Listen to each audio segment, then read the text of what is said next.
ating unang balita, hindi na nakapalagpa ang isang top 9 most wanted person matapos ma-corner ng PNP Highway Patrol Group Northern Cotabato dahil sa paglabag nito sa Republic Act 10883 o New Anti-Carnapping Act of 2016. Ang matagumpay na operasyon laban sa isang most wanted criminal ay nagpapakita ng dedikasyon at epektibong trabaho ng kapulisan. Tumataas ang kumpiyansa ng publiko sa kanilang kakayahan na mapanatili ang kapayapaan at kaayusan.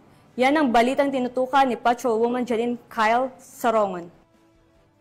Sa kulungan ng bagsak ng isang lalaki na kinilalang si alias Jowa, 22 taong gulang at top 9 most wanted person sa Cotabato dahil sa paglabag sa kasong Republic Act 10883 or the New Anti-Carnapping Act of 2016. Hindi na nga nakapalagpa ang suspect matapos makorner ng HPG-PHPT Northern Cotabato sa isinagawang manhunt Charlie operation sa kahabaan ng Barangay Lantingan, Pikit, Cotabato na pinangunahan ng kanilang team leader na si Police Major Momads D. Aziz K. Mukaram kasama ang kapulisan ng Sarhiyong 12.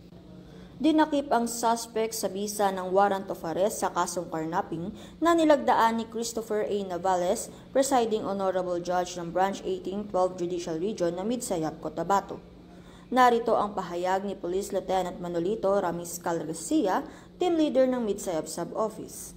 As part of our mandate, with the support and joint effort of PNP Territorial Unit in the province of North Cotabato, today, July 11, 2025, while conducting manhunt Charlie operation at the vicinity of Barangay Lantingan, Municipality of Pikit, Cotabato, we successfully arrested the top 9 most wanted person at the regional level. The accused had a standing warrant of arrest with violation of RA 1083, New Anti-Carnapping Law under the criminal case number 25-145. The accused was informed for his rights under Miranda Doctrine. Maraming salamat po at mabuhay tayong lahat.